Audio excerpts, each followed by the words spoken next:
কথাটা ছিল মাত্র ৩টি শব্দের। এখন সব শেষ। কিন্তু সেই ৩টি শব্দেই যেন থেমে গেল ব্রাজিল ফুটবলের একটি দীর্ঘ অধ্যায়।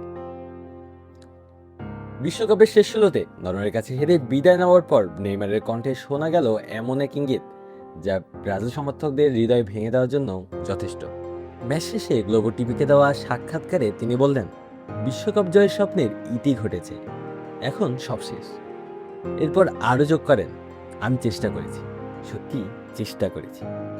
এখানেই আমার শুরু হয়েছিল, এখানেই শেষ হলো। এই কথাগুলোর গুরুত্ব আরও বেড়ে যায় একটি কাকতালীয় কারণে। 2010 সালে যুক্তরাষ্ট্রের বিপক্ষে নিউ জার্সির মেটলাইফ স্টেডিয়ামেই ব্রাজিলের জার্সিতে অভিষেক হয়েছিল তরুণ নেইমারের। ঠিক 16 বছর পর একই মাঠে দাঁড়িয়েই জাতীয় দলকে বিদায়ের বার্তা দিলেন ব্রাজিলের ইতিহাসের সর্বোচ্চ গোলদাতা। যে মাঠের স্বপ্নের শুরু, সেখানেই শেষ হলো পথ চলা।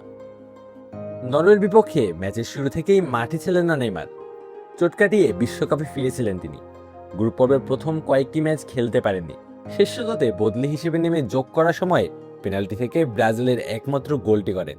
কিন্তু সেই গোলও 5 বারের বিশ্ব চ্যাম্পিয়নদের হার এড়াতে পারেনি। ম্যাচ শেষে কান্নায় ভেঙে পড়েন 34 বছর বয়সী এই তারকা। তার চোখের জল যেন শুধু একটি ম্যাচ হারের নয়, বরং অপূর্ণ থেকে যাওয়া সবচেয়ে বড় স্বপ্নের প্রতিচ্ছবি। 4টি বিশ্বকাপ খেলেও বিশ্বকাপ জিততে পারলেন না তিনি। এর আগে ব্রাজিলের শুধু থিয়াগো সিলভাই এমন অভিজ্ঞতা নিয়ে আন্তর্জাতিক ফুটবলকে বিদায় জানিয়েছিলেন।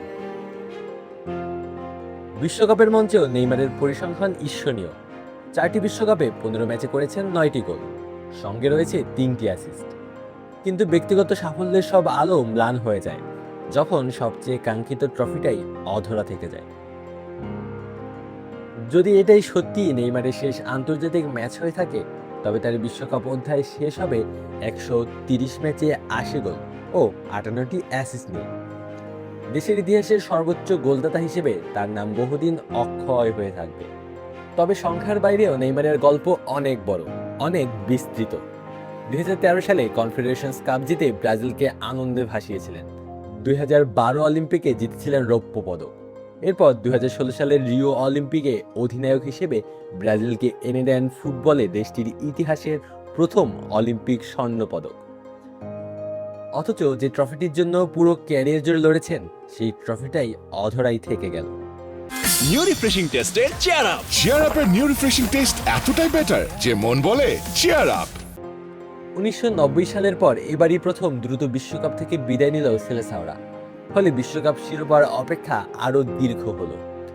2030 বিশ্বকাপ পর্যন্ত সেই অপেক্ষা গিয়ে দাঁড়াবে টানা 28 বছরে, যা 1998 সালের প্রথম শিরোপা জয়ের পর সবচেয়ে দীর্ঘ খরা। বিশ্বকবি রবীন্দ্রনাথ ঠাকুর লিখেছিলেন, আমাদের যেদিন গেছে একেবারেই কি গেছে, কিছুই কি নেই বাকি। একটুকু রইলেন চুপ করে, তারপর বললেন, রাতের সব তারাই আছে দিনের আলোর গভীরে। কবিতায় হারিয়ে যাওয়া দিন হয়তো অন্য এক আলোয় ফিরে আসে, কিন্তু নেইমারের গল্পে সেই ফিরে আসার সুযোগ আর রইল না। ব্রাজিলের রাজকীয় সেই হলুদ জার্সিতে তার অধ্যায়ের পর্দা নেমে গেল। যে গল্পটা একসময় মনে হয়েছিল অর্জন আর গৌরবের সবচেয়ে উজ্জ্বল উপাখ্যান হবে, সেটাই শেষ পর্যন্ত অপূর্ণতার দীর্ঘশ্বাস হয়ে রইল।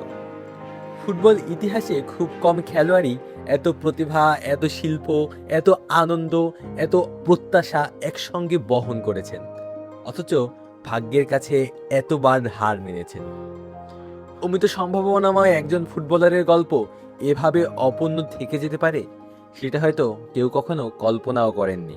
হয়তো ইতিহাস তাকে বিশ্বকাপ জয়ী হিসেবে মনে রাখবে না, কিন্তু ব্রাজিল ফুটবলের অন্যতম সেরা প্রতিভা, দেশের সর্বকালের সর্বোচ্চ গোলদাতা এবং এক অসমাপ্ত স্বপ্নের নায়ক হিসেবে নেইমারের নাম উচ্চারিত হবে আজীবন, চিরকাল।